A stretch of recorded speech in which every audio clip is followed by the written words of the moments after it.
ইমাম আল কুরতুবী উনাকে জালিম বাদশাহ বন্দী করেছিল। ওনার তাফসিরে এসেছে উনি শক্তিশালী লোক ছিলেন, জেলখানা ভেঙে বাঁচার জন্য দিছে দৌড়। উনারেও ধরার জন্য জালিম বাদশার সৈনিকেরা ঘোড়া নিয়ে রওনা হয়েছে। উনিও দৌড়ায়, ঘোড়াও পেছন থেকে আসে। ওমিয়া মানুষ কি ঘোড়ার দৌড়ের সাথে পারে? উনি হাঁটতে হাঁটতে হয়রান হয়ে এক বালুর ময়দানে যে ধপাস করে পড়েছেন। ওরাও ঘোড়া দিয়ে এসে নেমেছে, কিন্তু আজীব তামাশা, উনি বালুতে ধপাস করে পড়েই সূরা ইয়াসিনের প্রথম 9 আয়াত তেলাওয়াত করতে শুরু করেছেন। ওরা নিচে নেমে ডানে বায়ে সামনে পিছনে খালি খুঁজে, কিন্তু দেখে না, সামনেই কিন্তু বসা। ওদের চোখটা অন্ধ করে দিছে কে? বিশ্বাস হয়? ঈমান হয়? এজন্য বিপদে পড়লে সূরা ইয়াসিনের প্রথম 9 আয়াত পড়তে রাজি আছেন? আল্লাহ তুমি তৌফিক দাও। আরো জোরে পড়েন আমিন। এজন্য আল্লাহ চমৎকার ভাবে এই সূরাটা শুরু করে দিলেন। দুইটা কাটা অক্ষর দিয়ে আল্লাহ বললেন ইয়াসিন ওয়াল কুরআনিল হাকীম ইন্নাকা লামিনাল মুরসালিন আলা সিরাতিম মুস্তাকিম। পড়েন সুবহানাল্লাহ। ইয়াসিন সূরাটা শুরু করলেন কি দিয়ে? এটা কি কোনো বাক্য? এটা কি কোনো শব্দ? এটা কি অক্ষর? দুইটা। প্রথম অক্ষরের নাম, দ্বিতীয়টা আওয়াজ করে বলেন। প্রথম অক্ষরটার নাম, দ্বিতীয়টা খুব চমৎকার না? বাক্য দিয়ে এই সূরাটা শুরু করে নাই। যেমন ইদা জুলজিলাতিল আরদু জিলজালাহা, এই সূরার প্রথম আয়াত, এটা একটা বাক্য না? আচ্ছা। ওয়াদ-দুহা ওয়াল-লাইলি ইদা সাজা, বাক্য না? কিন্তু ইয়াসিন এটা কি কোনো বাক্য? এটা কি কোনো শব্দ? না, এটা কাটা দুইটা অক্ষর। সুবহানাল্লাহ পড়ে। আল্লাহ 114টা সূরার প্রায় 29টা সূরা এরকম কাটা কাটা অক্ষর দিয়ে শুরু করেছেন। সুবহানাল্লাহ নাই? এই 29টা সূরা কখনো আল্লাহ একটা অক্ষর দিয়ে শুরু করেছেন, কখনো দুইটা অক্ষর দিয়ে, কখনো তিনটা দিয়ে, কখনো চারটা দিয়ে, কখনো পাঁচটা দিয়ে। একটা অক্ষর দিয়ে আল্লাহ কোরআনের সূরা শুরু করেছেন। এরকম একটা সূরা বলেন। নুন ওয়াল কলামি ওয়া মা ইয়াসতুরুন। নুন, নুন দিয়ে সূরা শুরু হয়ে গেছে। তারপরে কফ, এক অক্ষর দিয়ে সূরা শুরু হয়ে গেছে। সুবহানাল্লাহ পড়েন। সুবহানাল্লাহ। এবার বলেন দুই অক্ষর দিয়ে সূরা শুরু হয়েছে এরকম সূরা বলেন। এত দূরে যান কেন? এটা আছে না নাই? ইয়াসিন। সুবহানাল্লাহ পড়েন। ইয়াসিন দুই অক্ষর দিয়ে। তারপরে হামিম। এবার তিন অক্ষর দিয়ে আল্লাহ সূরা শুরু করছেন এরকম। আলিফ লাম তাসিন মিম। আল্লাহু আকবার। আবার চারটা অক্ষর দিয়ে সূরা শুরু হয়েছে এরকম আছে না নাই? আবে সব কোন? আলিফ লাম মিম র, আলিফ লাম মিম সদ, আছে না নাই? আবার পাঁচটা কাটা অক্ষর দিয়ে সূরা শুরু হয়েছে এরকম সূরাও আছে না নাই? সূরা মারিয়ামের শুরুতে কি আছে? কাফ হা ইয়া আইন সাদ। সুবহানাল্লাহ পড়েন। এরকম প্রায় 29টা সূরা আল্লাহ কাটা কাটা অক্ষর দিয়ে শুরু করেছেন, কোনো বাক্য দিয়ে নয়, কোনো শব্দ দিয়ে নয়। কি দিয়ে? হারফ দিয়ে। হারফ, এই হারফগুলোরে বলে হুরুফ আত-তাহাজ্জি বা হুরুফ আল-মুকাত্তাআত, কাটা কাটা অক্ষর। মনে রাখবেন কোরআনের আয়াতগুলো দুই ভাগে বিভক্ত, একটা মুহকাম, একটা মুতাশাবিহ। মুহকাম মানে যেগুলোর অর্থ আমরা জানি, যেগুলোর ব্যাখ্যা আমরা জানি, যেটার ইন্টারপ্রিটেশন এক্সপ্লেনেশন আমাদের জানা আছে। আর মুতাশাবিহ আমরা অর্থ জানি না, আমরা ব্যাখ্যা জানি না, এটা দিয়ে আসলে কি বুঝাইছে আমরা কেউ জানে না। জানে একজন, চিল্লায় বলেন তিনি কে? আল্লাহ বলেন ওয়া ইন কুনতুম ফি রাইবিম মিম্মা নাযালনা আলা আবদিনা ফাআতু বিসূরাতিন মিন মিথলিহি ওয়াদউ শুহাদাআকুম মিন দুনিল্লাহি ইন কুনতুম সাদিকিন। আল্লাহ বললেন ও জাহেলি যুগের লোকেরা, শোনো শোনো, এত আরবি কবিতা বানাতে পারো, এত গল্প লিখতে পারো, আরবিতে এত নোবেল বানাতে পারো, উপন্যাস বানাতে পারো, আর্টিকেল লিখতে পারো। আমার নবীর উপর যে কোরআন আমি নাজিল করেছি, এই কোরআনের ব্যাপারে অন্তরে যদি কোনো সন্দেহ থাকে, বাপের বেটা হলে পারলে কোরআনের মতো একটা সূরা বানিয়ে নিয়ে আসো। পারছে? কিয়ামত পর্যন্ত কেউ পারবে? বিশ্বনবী যেই জামানাতে এসেছিলেন ওই জামানায় আরবি ভাষা সাহিত্যের উৎকর্ষতা সাধিত হয়েছিল। আরবি ভাষার এতটা উৎকর্ষ পৃথিবী কখনো দেখে নাই। কবিতা, গদ্য, পদ্য, গল্প, উপন্যাস, রচনা, প্রবন্ধ, আর্টিকেলের শয়লা। এই ভাষা সাহিত্যিকদের চোখে আঙ্গুল দিয়ে আল্লাহ বুঝাতে চাইলেন, এত অর্থ করতে পারো, এত ব্যাখ্যা জানো, এত বড় বড় বুলিয়া ওড়াও, এত কিছু তুমি জানো, তাহলে বলো ইয়াসিন অর্থ কি? সুবহানাল্লাহ কইবেন না? তাইলে বল নুন অর্থ কি? কফ মানে কি? আলিফ লাম রা মানে কি? ফাবুহিতাল্লাযী কাফার। কেউ জানে না, কেউ উত্তর দিতে পারে না। কোন সুবহানাল্লাহ। এটা কোরআনের মুআজিজা, এটার অর্থ কেউ জানে না। আর এগুলোর অর্থ নিয়ে খোঁচাখুচি করাও ঠিক না, তবে মুফাসসিরিন ইকরাম এগুলোর কিছু অর্থ সম্ভাব্য বলার চেষ্টা করেছেন। যেমন ইয়াসিনের অর্থ ইবনে আব্বাস বলেছেন এর অর্থ হতে পারে ইয়া ইনসান, হে মানুষ। সুবহানাল্লাহ পড়েন। কেউ কেউ বলেছে এটার অর্থ হতে পারে ইয়া সাইয়্যিদ আল মুরসালিন। কেউ কেউ বলেছেন ইয়াসিন হতে পারে ইসমুল্লাহ, আল্লাহর নাম। কেউ বলেছেন এটা হতে পারে ইসমুন লিন নবী, বিশ্ব নবীর নাম। আবার কেউ কেউ বলেছেন ইয়াসিন হতে পারে এই কোরআনে কারিমের একটা নাম। কোন সুবহানাল্লাহ। এই সম্ভাব্য সব কথাগুলো বলে পৃথিবীর সব মুফাসসিররা বলতে বাধ্য হয়েছেন আল্লাহু আ'লামু বিমুরাদিহি বিহি, এটার দ্বারা আসল অর্থ যে কি এটা আমরা কেউ জানি না। জানে কে? আল্লাহ। চিৎকার করে বলতে হবে জানে কে? আল্লাহ। তাহলে ইয়াসিন মানে আমরা জানি না, ইয়াসিনের অর্থ আমরা ছেড়ে দেব কার উপর? এরপর আল্লাহ বললেন ওয়াল কোরআনিল হাকিম, প্রজ্ঞাময় বিজ্ঞানময় কোরআনের শপথ। ওয়াল কোরআনিল হাকিম, বিজ্ঞানময় প্রজ্ঞাময় কোরআনের শপথ বা কসম। ওয়াল কোরআনিল হাকিমে যে ওয়া, এই ওয়াটারে আরবিতে বলে ওয়া আল কাসামিয়া। কি বলে? ওয়া আল কাসামিয়া, কসম কাটার জন্য আল্লাহ ওয়া ব্যবহার করেছেন। যত জায়গায় কোরআনে আল্লাহ কসম কেটেছেন ওই কসমের শব্দটার আগে ওয়া আছে না নাই? ও মিয়া, কোরআনে আল্লাহ সময়ের শপথ করেছেন, কসম কেটেছেন, যুগের কসম কেটেছেন। যুগের সময়ের আরবি হলো আল আসর, এই আসরের আগে ওয়া আছে না নাই? কি বলছে আল্লাহ? ওয়াল আসর, ওয়াল। আবার তিন ফলের কসম আল্লাহ কোরআনে কেটেছেন, কি বলেছেন? ওয়াত্তিন, মানে তিনের কসম। জাইতুনের কসম কেটেছেন, বলেছেন ওয়াজ জাইতুন। তুর পাহাড়ের কসম কেটেছেন, বলেছেন ওয়া তুর সিনিন। যত জায়গায় কসম তত জায়গায় ওয়াও আছে না নাই? পাহাড়ের নামে কসম কেটেছেন, আল্লাহ বলেছেন ওয়াত্তুর। সূর্যের নামে কসম কেটেছেন, আল্লাহ বলেছেন ওয়াশ-শামসি ওয়া দুহাহা। সুবহানাল্লাহ কইবেন না? সুবহানাল্লাহ। ফজরের নামে কসম কেটেছেন, কি বলেছেন? ওয়াল ফাজর। জিলহজ মাসের প্রথম 10 রাতের কসম কেটেছেন, কি বলেছেন? ওয়া লায়ালিন আশর। জোর আর বেজরের কসম কেটেছেন, আল্লাহ বলেছেন ওয়াশ-শাফঈ ওয়াল ওয়াতর। সূরা ইয়াসিনে কাটা কাটা দুইটা অক্ষরের পরে রব্বুল আলামিন কোরআনের কসম কেটেছেন, এজন্য আল্লাহ বলেছেন ইয়াসিন ওয়াল কোরআনিল হাকিম। ইয়াসিন ওয়াল কোরআনিল হাকিম, প্রজ্ঞাময় বিজ্ঞানময় কোরআনের শপথ। কোরআনের মধ্যে বিজ্ঞান আছে না নাই?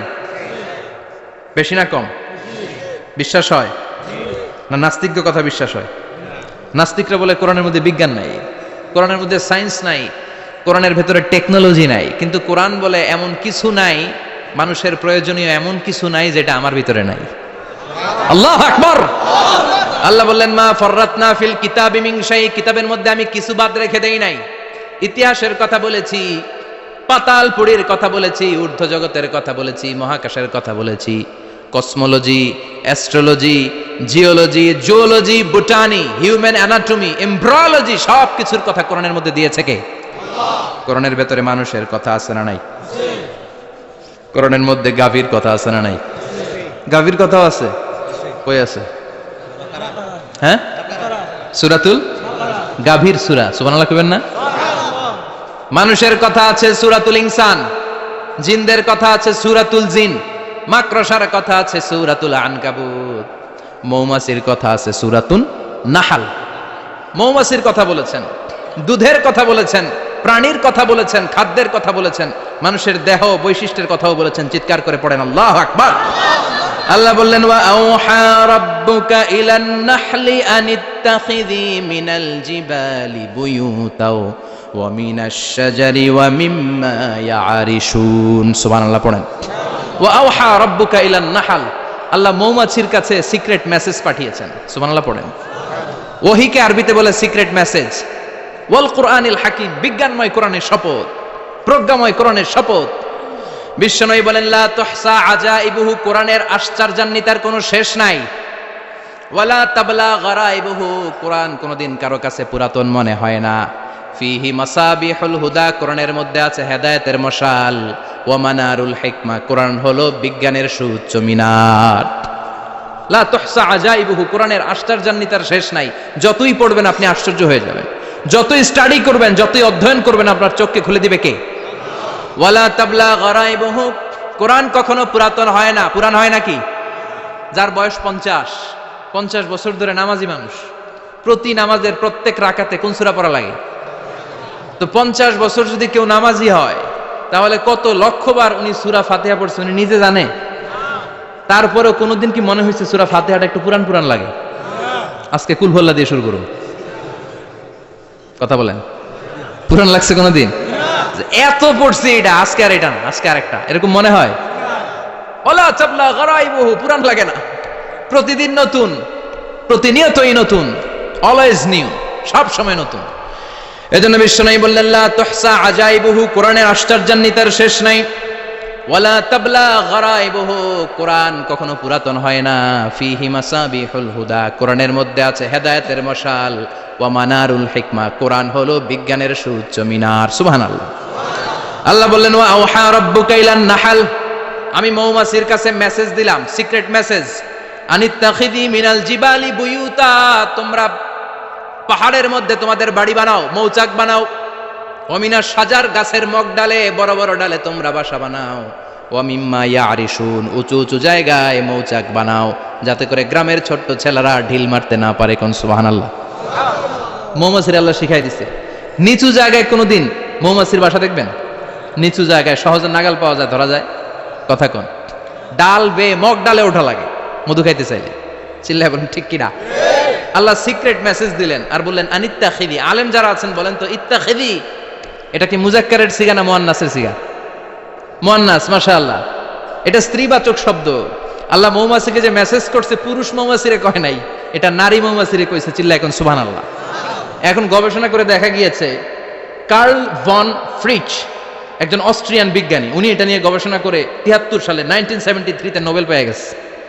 এই আয়াতের উপর গবেষণা করে আল্লাহ কেমন করে সিক্রেট মেসেজ দিয়েছেন, কেমন করে মৌমাছি মৌচাকের বাসা বাঁধে, কেমন করে মধু আহরিত হয়, এটার উপর গবেষণা করে উনি একটা বই লিখেছেন, দ্য ডান্সিং বিজ।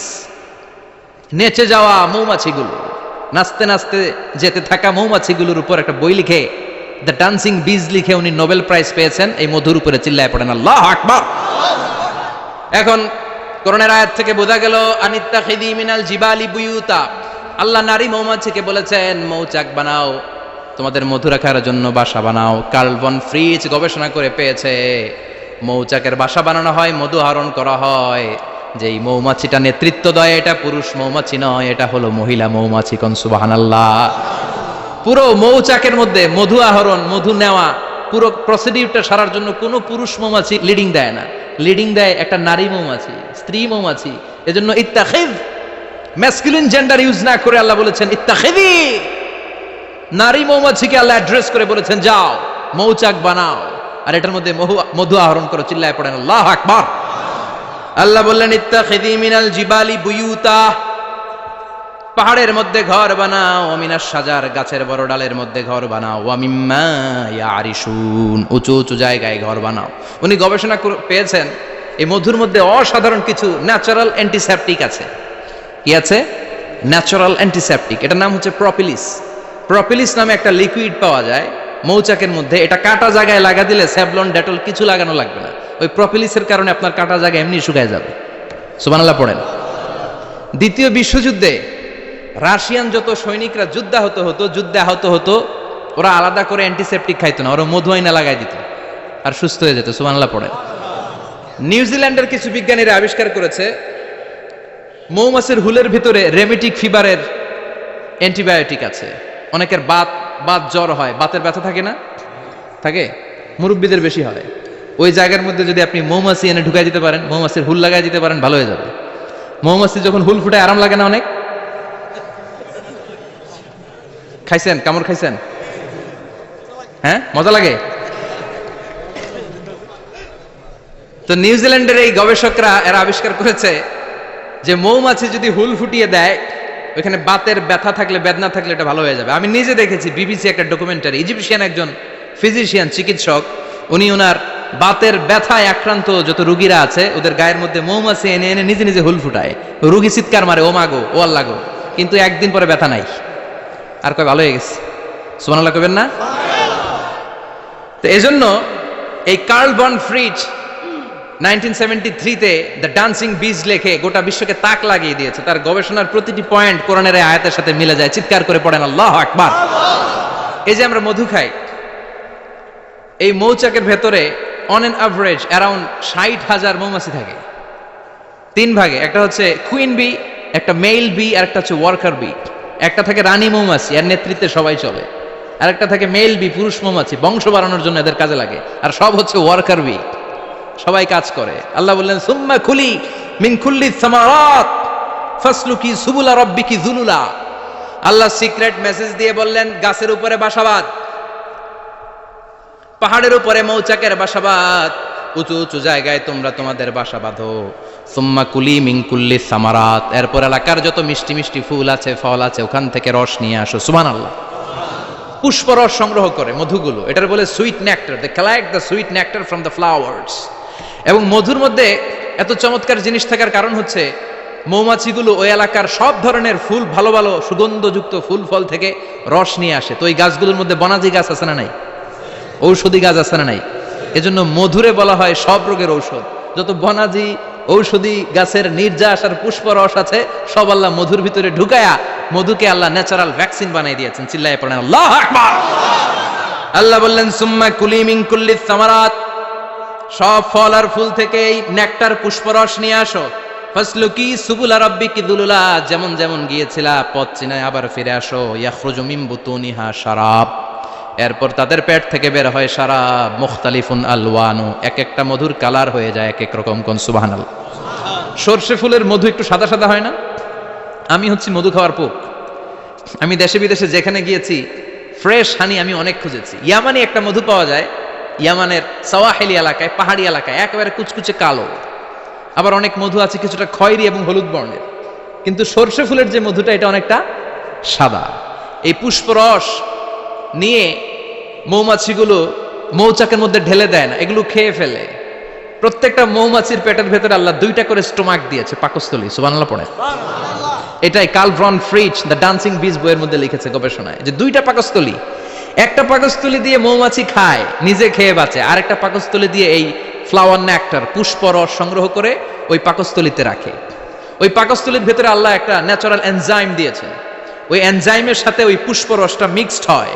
তারপরে আরেকটা টিউব আছে, ওই টিউব দিয়ে মৌমাছি যে সে বাসার মধ্যে মৌমাছির যে সেখানে সাপ্লাই করে দিয়ে আসে, মধু ঢুকিয়ে দিয়ে আসে। চিল্লায় পড়েন সুবহানাল্লাহ। তার মানে বিষয়টা এমন না ফুলের রস নিয়ে মৌচাকের দিয়ে আসলো, ফুলের রস সে নেয়, তার স্পেশাল একটা স্টোমাকের মধ্যে ঢুকায়, সেখানে এনজাইম দিয়ে, পাচক রস দিয়ে আল্লাহ এটাকে সমৃদ্ধ করে দেয়। তারপর আলাদা একটা নল দিয়ে, টিউব দিয়ে মৌচাকের ভেতরে ঢুকিয়ে দেয়। কোন সুবহানাল্লাহ। কি অসাধারণ পদ্ধতিতে আল্লাহ মধু বানালেন। আর কি সুন্দর মধু হাতের মধ্যে লয়া জিব্বা দিয়া চাটে আর গান গায়, মধু হই হই বিষা বাইলা। আছে না নাই? আল্লাহ শুকরিয়া নাই? মধু খায় আর গান গায়, মধু হই হই বিষা বাইলা, কোন হারনে ভালোবাসার দাম নদিলা। আছে না নাই? ডাকাইত। এই মধু খেয়ে শুকরিয়া করতে হবে কার?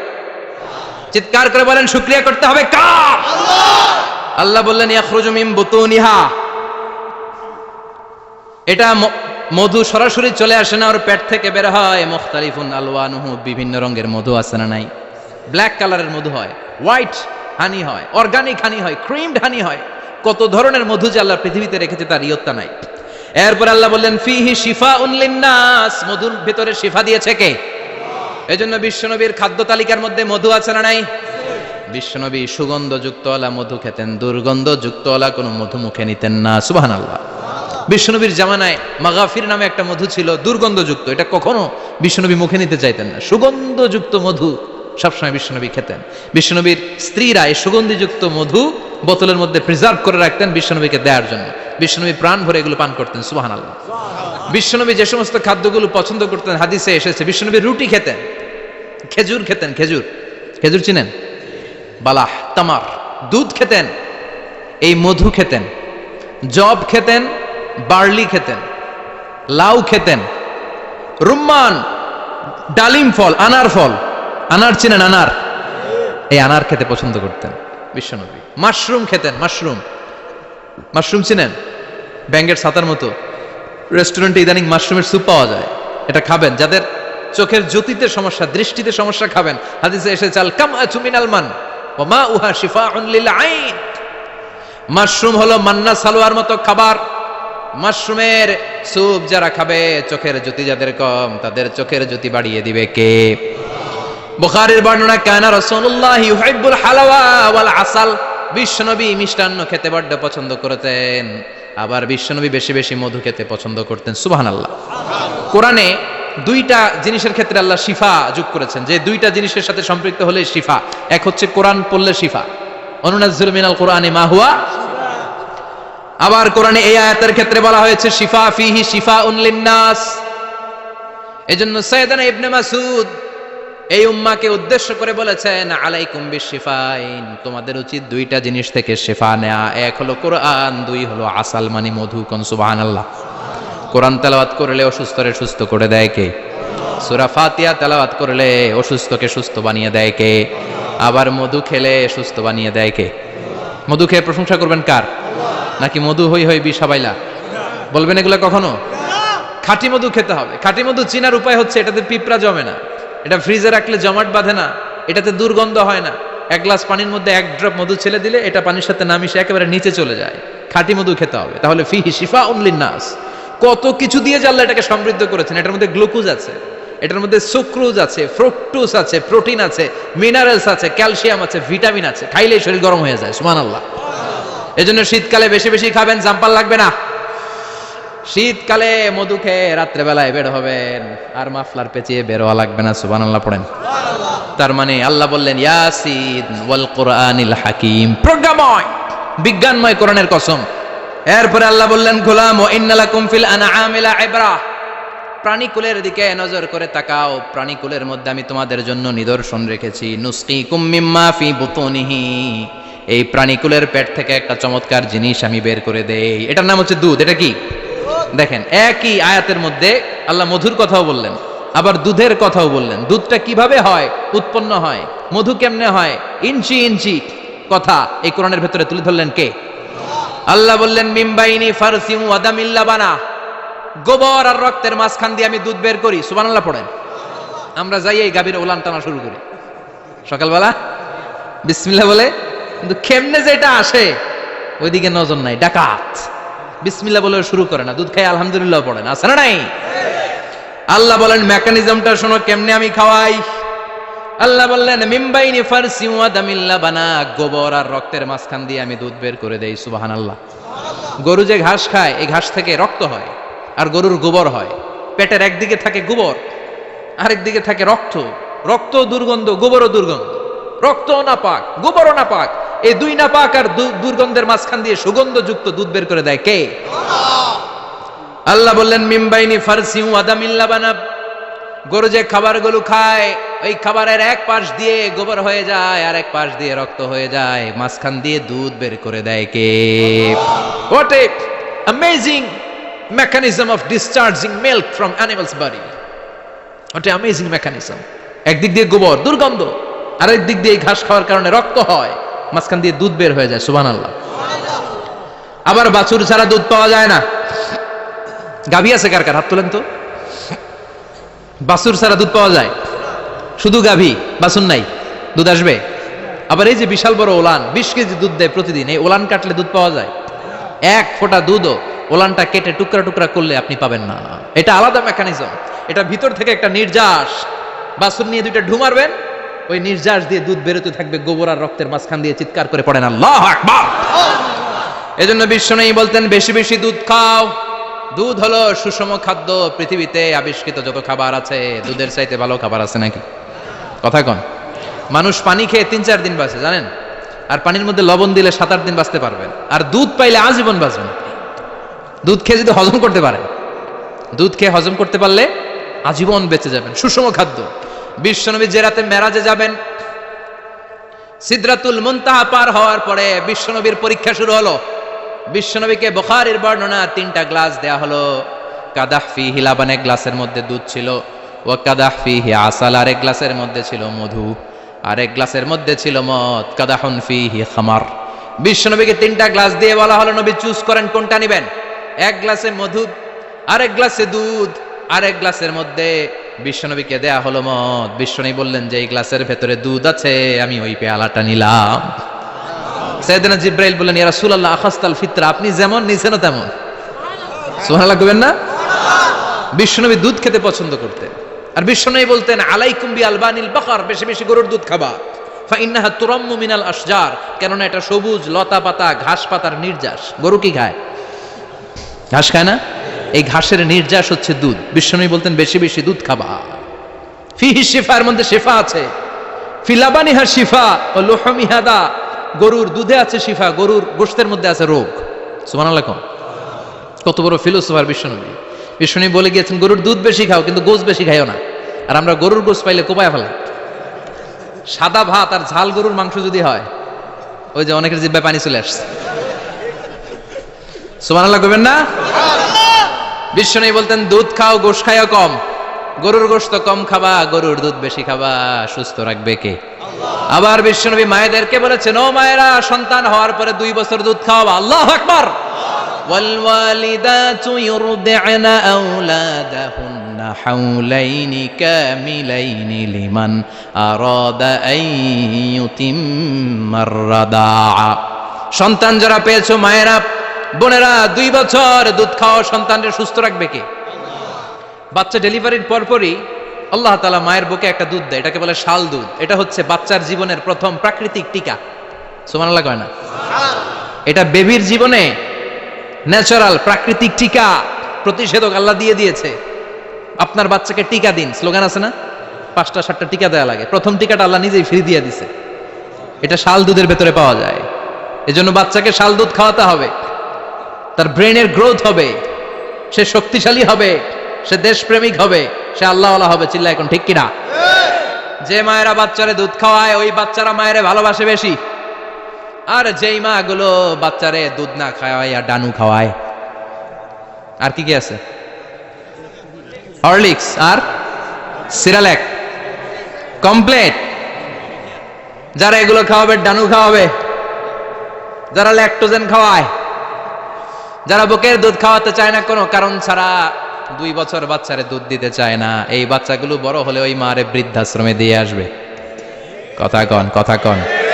এজন্য মায়েরা, বোনেরা, সন্তান হলেই তাকে বুকের দুধ দিয়ে আল্লাহর পক্ষ থেকে যে টিকাটা, এই টিকাটা পেটের ভিতরে ঢুকাই দিতে হবে। চিল্লা এখন ঠিক কিনা?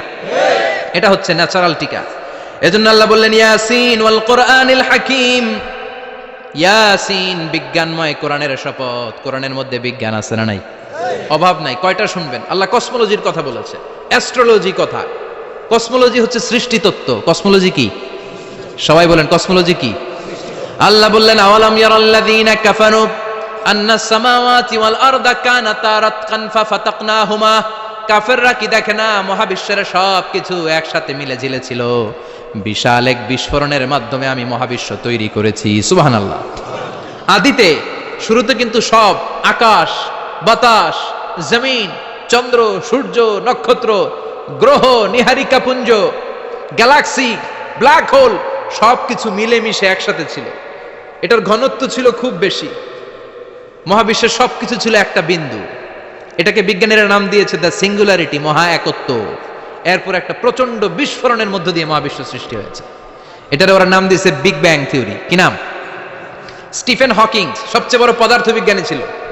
সে একটা বই লিখেছে, from the brief history of time, a brief history of time from big bang two black hole. সেখানে সে প্রমাণ করেছে কোরআনের এই আয়াত, কানাতা রাতকান, মহাবিশ্বের সবকিছু একটা বিন্দু ছিল। চাঁদ, সূর্য, গ্রহ, তারা সবকিছু ছিল। কথা বলেন, সবাই বলেন, একটা মাত্র বিন্দু ছিল। আল্লাহ বলেন, don't the disbeliever observe that the heavens and earth were joint together, then I separated with a gigantic sound, explosion. সব একসাথে ছিল, চাঁদ, তারা, আকাশ, নদী, নালা সব একসাথে। তারপরে একটা বিকট বিস্ফোরণের মধ্য দিয়ে পৃথিবী হয়েছে, এ চাঁদ হয়েছে, চন্দ্র হয়েছে, সূর্য হয়েছে, মহাবিশ্বের সবকিছু এই মহাবিস্ফোরণের মধ্য দিয়ে হয়েছে। চিৎকার করে পড়েন আল্লাহু আকবার। এই যে ছোট্ট পৃথিবীতে আমরা বসে আছি, এই পৃথিবীর চেয়ে সূর্য 13 লক্ষ গুণ বড়। চিল্লায় পড়েন আল্লাহু আকবার। এটা কি বাড়ির কাছের কথা? 13 লক্ষ গুণ বড়, কল্পনা করা যায়? তার মানে কি সূর্যই সবচেয়ে বড়? না, সূর্যের চেয়ে অনেক বড় বড় তারা আছে। ব্যাটেল জিউস নামে একটা তারা আছে মহাকাশে, যেটা যে সূর্য পৃথিবীর চেয়ে 13 লক্ষ গুণ বড়। এই ব্যাটেল জিউস তারা সূর্যের চেয়ে 33 কোটি গুণ বড়। এই ব্যাটেল জিউস তারাটাই কি সবচেয়ে বড়? না, এর চেয়েও কত বড় তারা যা আছে কোনো হিসাব নাই। এরকম বিশাল বিশাল তারা ঘুরতে ঘুরতে মাওয়াকিউন নুজুম, ব্ল্যাক হোল নামে একটা রেঞ্জ আছে, এই রেঞ্জের মধ্যে যদি ঢুকে যায়, ছোট্ট বাচ্চার মুখে চকলেট দিলে বাচ্চা যেমনি চকলেট চুষে খেয়ে ফেলে, এই বিশাল বিশাল তারাগুলো ব্ল্যাক হোলের মধ্যে ঢুকলে এক মুহূর্তের মধ্যে নিঃশেষ হয়ে যায়। চিল্লায় পড়েন আল্লাহু আকবার। এজন্য আল্লাহ বললেন ফালা উকসিমু বিমাওয়াকিউন নুজুম, এই তারকা নিঃশেষ হওয়ার যে জায়গাটা, এই জায়গার কসম আমি কোরআনের মধ্যে খেলাম। এই ব্ল্যাক হোলের রেঞ্জের ভেতরে তারা আসলে মুহূর্তের মধ্যে নিঃশেষ বানিয়ে দেয় কে? একটা তারার চেয়ে আরেকটা তারা বড়। এরকম হাজার কোটি তারা মিলে আমাদের গ্যালাক্সি। এই গ্যালাক্সির নাম হচ্ছে মিল্কি ওয়ে। কি নাম? আমাদের গ্যালাক্সির নাম কি? সবাই বলেন তো। Milky Way. কি নাম? এরকম একটা গ্যালাক্সি না, লক্ষ কোটি গ্যালাক্সি আছে। আমাদের গ্যালাক্সির পরে সবচেয়ে কাছের গ্যালাক্সির নাম অ্যান্ড্রোমেডা। কি নাম? এই অ্যান্ড্রোমেডা গ্যালাক্সি আমাদের গ্যালাক্সি থেকে 2.5 মিলিয়ন লাইট ইয়ার দূরে, মানে 25 লক্ষ লাইট ইয়ার। সুবহানাল্লাহ কইবেন না? আলোর গতি হচ্ছে পৃথিবীতে সবচাইতে বেশি বর্তমান সময় পর্যন্ত, জানেন? সেকেন্ডে কত মাইল? 1,86,000 মাইল। এক সেকেন্ডে আলো ছুটে 1,86,000 মাইল বেগে। এত বেগের কোন প্লেন বা রকেট নিয়ে যদি আপনি আমাদের গ্যালাক্সি থেকে মিল্কি ওয়ে থেকে অ্যান্ড্রোমেডাতে যেতে চান, তাহলে আপনার 25 লক্ষ বছর লেগে যাবে। সুবহানাল্লাহ বাড়িতে যায় বললেন। এরপর আল্লাহ বললেন ওয়াস সামাআ বানাইনাহা বিআইদিন ওয়া ইন্না লামুসিউন, আকাশ আমি বানালাম, গ্যালাক্সি আমি বানালাম, বানানোর পর থেকে সবগুলোর আমি প্রশস্ত করতে শুরু করে দিলাম। সব ছিল ক্ষুদ্র, একটা বিন্দুর মধ্যে আমি বিস্ফোরণ করলাম একটা আওয়াজ দিয়ে। আওয়াজটা ছিল কুন। আওয়াজটা ছিল কি? জোরে কোন, আবার কোন। কুন ফায়া ইন্নামা আমরুহু ইযা আরাদা শাইআন আন ইয়াকুলা লাহু কুন ফায়াকুন। আল্লাহ যখন কিছু করতে চান শুধু বলেন কুন, শুধু বলেন বি। কুন মানে বি, ইট ওয়াজ, এটা হয়ে যায়। হও বলতে দেরি। এই মহাবিস্ফোরণের নেপথ্যে যে শব্দটা ছিল সেটা ছিল কুন। সেটা ছিল কি? আল্লাহ কুন বলতে দেরি, মুহূর্তের মধ্যে বিগ ব্যাং, বিশাল এক্সপ্লোশন, তারপর থেকে মহাবিশ্ব ছড়াচ্ছে। আল্লাহ বলছেন এই কোরআনের ভেতরে বলে দিয়েছেন ওয়া ইন্না লামুসিউন, আমি এই মহাবিশ্বকে, এই গোটা ইউনিভার্সকে আমি প্রতিনিয়ত সম্প্রসারিত করছি। প্রতিনিয়ত এটা বড় হচ্ছে, সম্প্রসারিত হচ্ছে। চিল্লায় বলেন আল্লাহু আকবার। আজ থেকে মাত্র 20 বছর আগে এটা তারা আবিষ্কার করেছে। এটা কোন সাল? 2020 বছর পেছনে গেলে কত? 1998, তাই না? এই 1998 সালে তারা আবিষ্কার করেছে সুপারনোভা কসমোলজি প্রজেক্ট। এই সুপারনোভা কসমোলজি প্রজেক্টে তারা এই সিদ্ধান্তে এসেছে যে মহাবিশ্ব কুন নামক এক বিস্ফোরণের পর থেকে যে সম্প্রসারিত হচ্ছে, আজ পর্যন্ত এটা শুধু বাড়ছে আর বাড়ছে, অ্যাক্সেলারেটিং হচ্ছে, এক্সপান্ডিং হচ্ছে, এটা কমছে না। কিয়ামত পর্যন্ত এটা বাড়তেই থাকবে। চিৎকার করে পড়েন আল্লাহু আকবার। এজন্য আল্লাহ বললেন ইয়াসিন ওয়াল কোরআনিল হাকিম, বিজ্ঞানময় প্রজ্ঞাময় কোরআনের শপথ। এই কোরআনের ভেতরে আমি কসমোলজির কথা বলেছি, অ্যাস্ট্রোলজির কথা বলেছি, জিওলজির কথা বলেছি, ফিজিক্সের কথাও বলেছি। সুবহানাল্লাহ। ফিজিক্স মানে কি? পদার্থ। পদার্থের সবচেয়ে বড় উপাদান হচ্ছে লোহা। লোহার কথা কিন্তু কোরআনে নাই। আছে? কই আছে? হ্যাঁ, সূরাতুল হাদিদ, লোহার নামে একটা সূরা দিয়েছে আল্লাহ কোরআনে।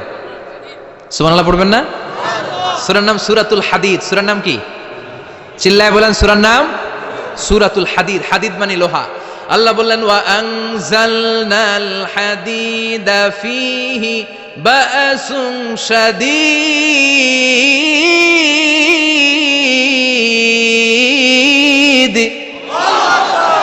ওয়া আনজালনাল হাদিদ ফীহি বা'সুন শাদীদ, আমি লোহা নাজিল করলাম আর লোহার ভেতরে আমি ভয়ঙ্কর শক্তি ঢুকাইয়া দিলাম। সুবহানাল্লাহ। ফীহি মানাফিউ লিন-নাস, লোহার ভেতরে মানুষের জন্য অনেক কল্যাণ আছে। সুবহানাল্লাহ। লোহা ছাড়া পৃথিবীতে কিছু হয়? আংটি বানাতে লোহার দরকার আছে না নাই?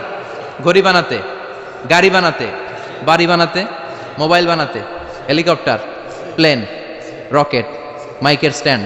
সুবহানাল্লাহ কোন?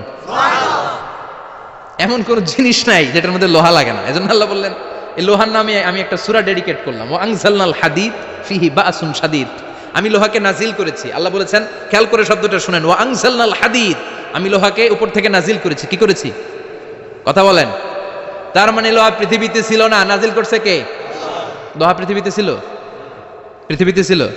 পৃথিবীতে থাকলে নাজিল করবেন কেন? এই যে কোরআনটা পৃথিবীতে আগে ছিল, নাজিল করছে কে? কোন ফেরেশতাকে দিয়ে? সাইয়েদনা জিবরাইল কোন নবীর উপর? বিশ্বনবী মুহাম্মদুর রাসূলুল্লাহ। আল্লাহু আকবার। তার মানে এই ওহী পৃথিবীতে ছিল না, আল্লাহ উপর থেকে নাজিল করেছেন। নুজুল মানে উপর থেকে নিচের দিকে আসা।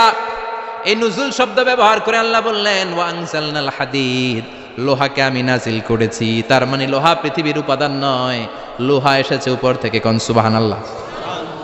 বিজ্ঞানীরা, পদার্থবিদ যারা গবেষণা করে এটাই পেয়েছেন, লোহা আসলে পৃথিবীর না। লোহা পৃথিবীতে উৎপাদন করা হয় নাই। লোহার যে মলিকিউল, অণু আছে, লোহার একটা অণু তৈরি করার মতো ক্ষমতা পৃথিবীর নাই। ইভেন এই সৌরজগতের কোনো কিছুর নাই। সূর্যের তাপেও লোহা তৈরি হতে পারে?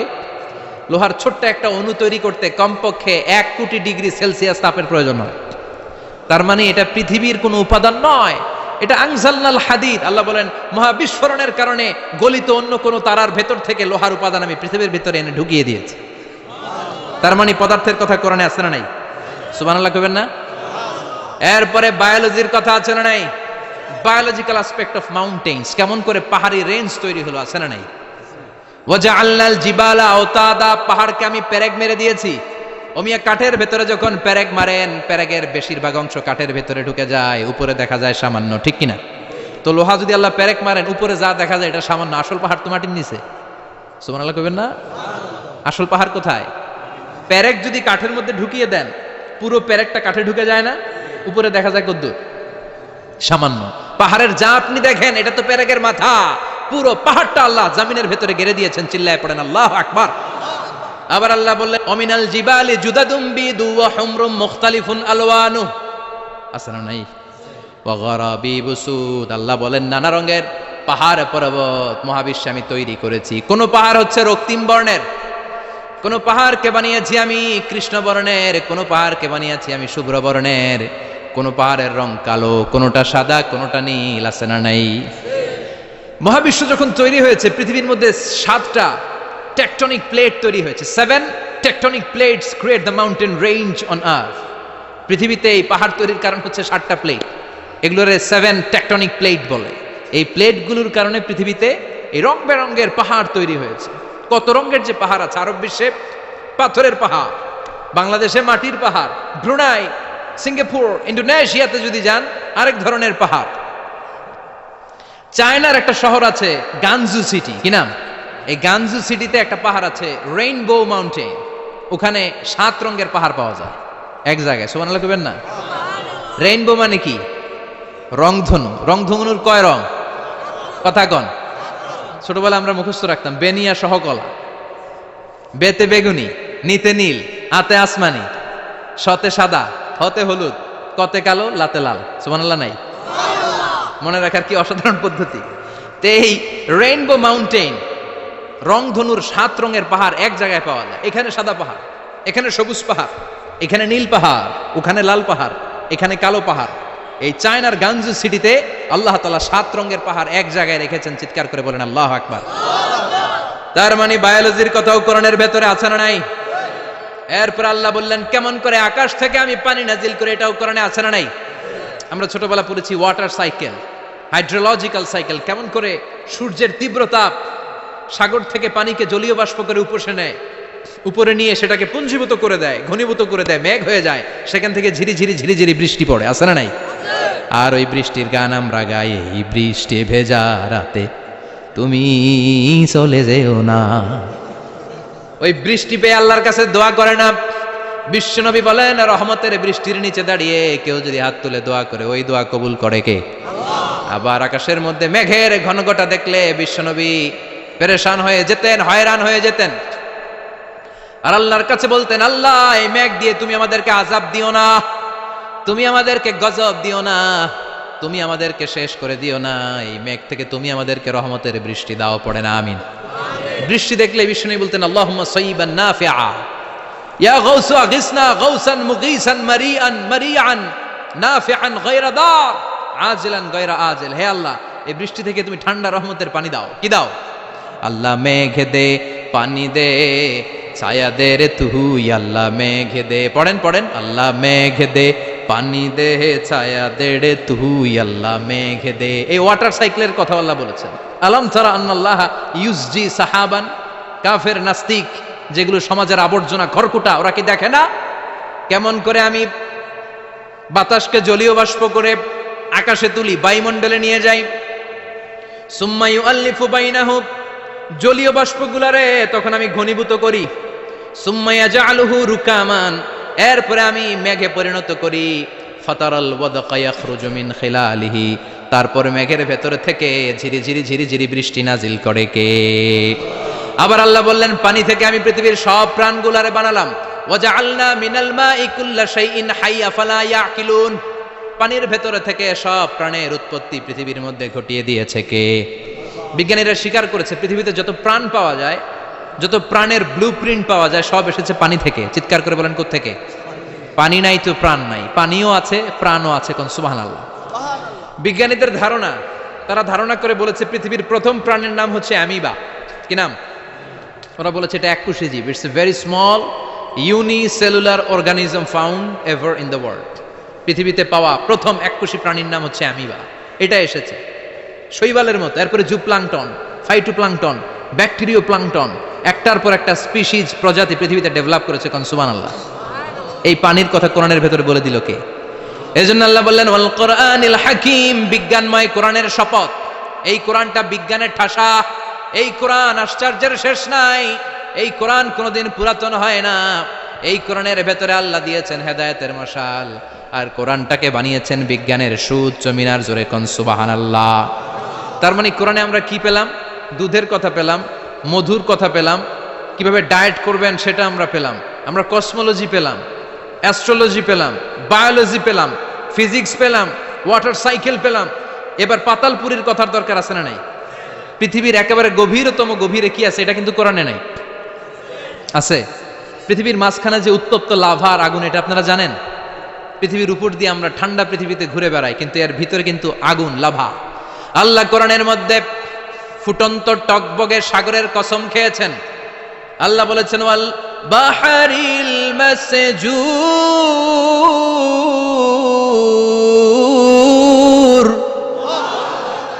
আমি কোরআনের ভেতরে ফুটন্ত টকবগে সাগরের পানির কসম খেলাম। পড়েন সুবহানাল্লাহ। সাগরের পানির ফুটন্ত টকবগে সাগরের পানির কসম।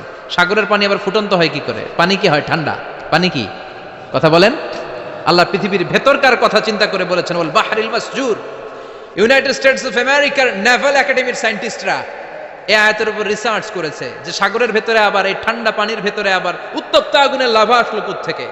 রিসার্চ করার জন্য তারা সাগরের ভেতরে পাইপ ঢুকিয়েছে।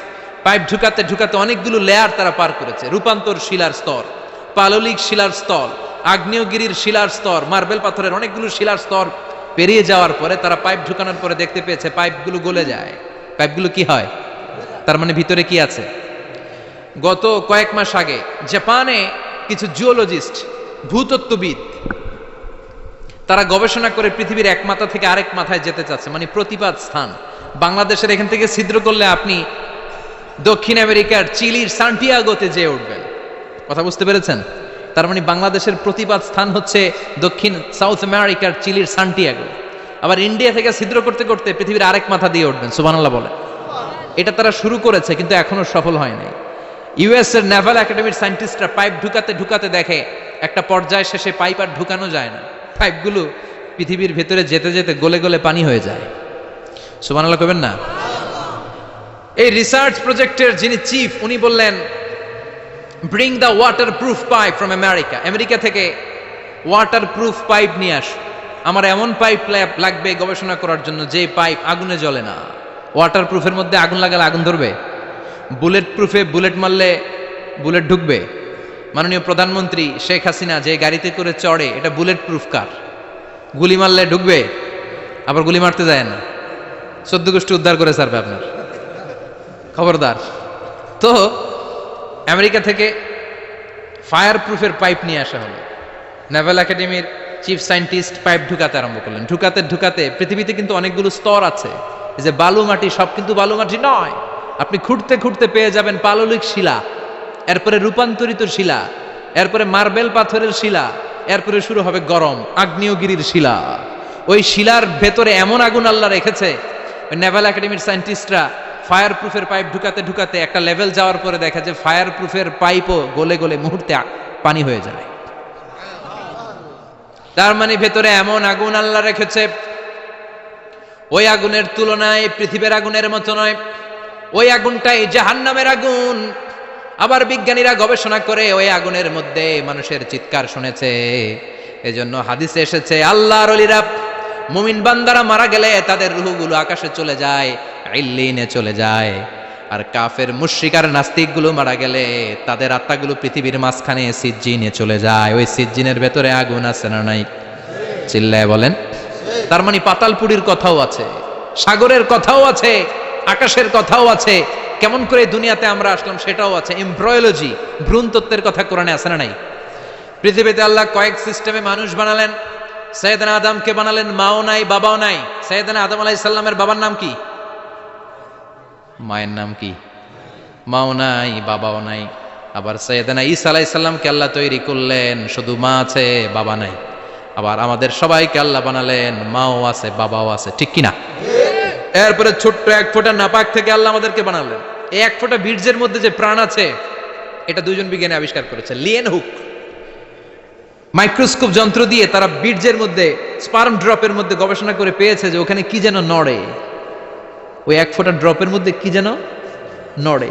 সেখান থেকে ওরা আবিষ্কার করেছে স্পার্মের ভেতরে, শুক্রাণুর ভেতরে প্রাণের অস্তিত্ব আছে। এক ফোঁটা স্পার্মে, এক ফোঁটা বীর্যের মধ্যে 20 কোটি যদি শুক্রাণু না থাকে, ওই স্পার্ম থেকে আল্লাহ বেবি দেয় না, সন্তান দেয় না। সুবহানাল্লাহ কোন। এজন্য আল্লাহ বললেন হাল আতা আলাল ইনসানি হিনুম মিনাদ দাহরি লাম ইয়াকুন শাইআম মাযকুরা। ও মানুষ, কেন এত অহংকার করো? নজর করে তোমার জীবনের শুরুটার দিকে একটু তাকাও। কি ছিলা তুমি? এক ফোঁটা নাপাক পানি, একটা স্পার্ম ড্রপ থেকে এসেছো। ইয়াখরুজু মিন বাইনিস সুলবি ওয়াত তারায়েব, বাবার পৃষ্ঠদেশ থেকে মায়ের গর্ভদেশের মধ্যে তোমাকে নিয়ে গেল কে? সেখান থেকে ফি যুলুমাতিন সালাস, 3টা প্যাকেট দিয়ে মায়ের পেটের মধ্যে তোমাকে প্রিজার্ভ করলো কে? আল্লাহ প্রত্যেকটা স্টেজ কোরআনে বলে দিয়েছেন। ফি যুলুমাতিন সালাস, 3টা অন্ধকার প্রকোষ্ঠে আল্লাহ আমাদেরকে প্রিজার্ভ করেছেন। মায়ের ফুলের একটা প্যাকেট, মায়ের জরায়ুর একটা প্যাকেট, আবার মায়ের পেটের একটা প্যাকেট। ওই প্যাকেটের ভিতরে পৃথিবীর কোন কবিরাজের কবিরাজি কাজে লাগছে? ডাক্তারের ডাক্তারি কোন কবিরাজ আমগরে খাওয়াইছে? চিল্লায় বলেন তিনি কে? এরপর আল্লাহ বললেন ফি যুলুমাতিন সালাস, ওটা অন্ধকার ছিল। যেই টেম্পারেচারে রাখলে তুমি সুস্থ থাকবা, যেই টেম্পারেচারে রাখলে তুমি আস্তে আস্তে বড় হতে পারবা, সেখানে আমি রাখলাম। সেখান থেকে আমরা হয়ে গেলাম জিমেট, সেখান থেকে জাইগট, তারপরে ইমব্রয়ো, তারপরে ফেইটাস, ল্যাটার স্টেজ। প্রথমে ছিলাম ইনিশিয়াল স্টেজ, তারপরে ল্যাটার স্টেজ, আমরা বড় হতে লাগলাম। আল্লাহ আমাদেরকে হার্ট দিলেন, সিস্টনিক ডায়াস্টনিক, অলিন্দ নিলয় শুরু হয়ে গেল। রুহুর ফুৎকার আমাদের হৃদয়ে ভরে দিল কে? আল্লাহ আমাদেরকে স্কেলিটন দিলেন, কঙ্কাল, স্পাইনাল কর্ড দিলেন, আমাদের স্কাল দিলেন, মাথার খুলি দিলেন, লাঞ্চ দিলেন, ফুসফুস দিলেন, গল ব্লাডার দিলেন। যেখানে যেটা ঠিক যেমন ভাবে দেয়া দরকার মায়ের পেটে থাকতেই সেটা দিয়ে দিয়েছে কে? আল্লাহ। এরপর 8 মাস আমরা মায়ের পেটে মারে কষ্ট দিলাম। ওই মুহূর্তে আমার মা আমার জন্য যতটা কষ্ট করেছে পৃথিবীর কেউ ওই খবর রাখে না। তোরে কোন ঠিক কিনা? বোঝা হয়ে গিয়েছিলাম, একটা বস্তা। আমরা প্রত্যেকে মায়ের পেটে ছিলাম একটা কি? এই বস্তা নিয়ে আমার মা খেতে যেত, ঘুমাতে যেত। এই বস্তাটা পেটে করে আমার মা রান্নাঘরে রান্না করত। একদিনও রান্না বন্ধ হয় নাই। এই বস্তাটা নিয়ে আমার মা টয়লেটে যেয়ে বসতে পারতো না। 8 মাস এরকম কষ্ট করেছে। এজন্য মায়ের মনে কষ্ট দিলে আল্লাহ রোষ কেঁপে যায়। মায়ের কাছ থেকে দোয়া নেওয়ার দরকার আছে না নাই? মায়ের মনে কষ্ট দিবেন? মায়ের সাথে বেয়াদবি করবা কেউ? মায়ের থেকে দোয়া নেওয়ার দরকার আছে না নাই? মা যার নাই সে জানে মা না থাকার কি জ্বালা। চিল্লা এখন ঠিক কিনা? যখন রাত্রি নিঝুম, এই চোখে ঘুম, একলা শূন্য ঘরে, তোমায় মনে পড়ে মাগো, তোমায় মনে পড়ে। যখন রাত্রি নিঝুম, এই চোখে ঘুম, একলা শূন্য ঘরে, তোমায় মনে পড়ে মাগো, তোমায় মনে পড়ে। ঠিক